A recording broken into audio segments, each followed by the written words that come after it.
remains and how long they've been in the water. Well, this after a fisherman discovered the remains in a retention pond off of Highway 11 in Slidell.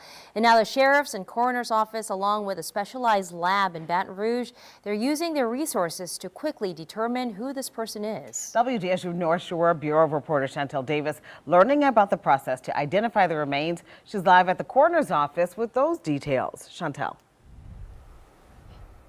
Yeah, so I'm learning from the coroner's office that the in-house DNA lab can produce results faster than any DNA lab in the state. However, those results have to match with missing persons reports in their system called CODIS. And if it doesn't, there are other steps investigators need to take to be able to identify who was in that body of water.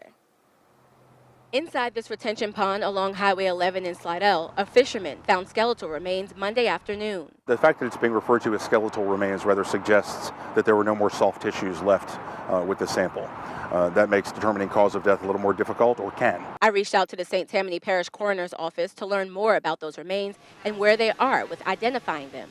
Spokesman James Hartman tells me right now there are several ways the office is working to determine who this person is and how long they've been there. Part of the process is of course, to determine how long these remains have been there, and that there are any number of variables that go into that as well, which is why we partner with the LSU FACES lab in situations like this, because as forensic anthropologists, they have additional resources that we don't bring to the table as forensic pathologists. Hartman says the office is also using the in-house DNA lab to build a DNA profile. With that profile, they can then work with law enforcement to compare it to missing persons reports. Depending on what was available to sample from the skeletal remains, we can usually turn around a DNA profile within a few days or less.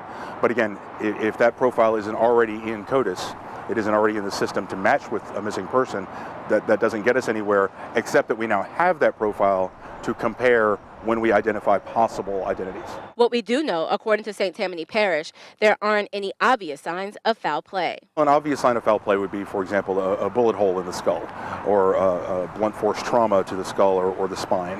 And if there's none of that evident, we can say foul play is not immediately suspected. Now, according to the coroner's office, it is too early to be able to identify the age or sex of those remains. As I went door to door asking neighbors if they had any type of information, they declined to speak to us on camera. However, if you have any information that could help authorities in this case, you're asked to contact them immediately. I am in St. Tammany Parish. Chantel Davis, WDSU News.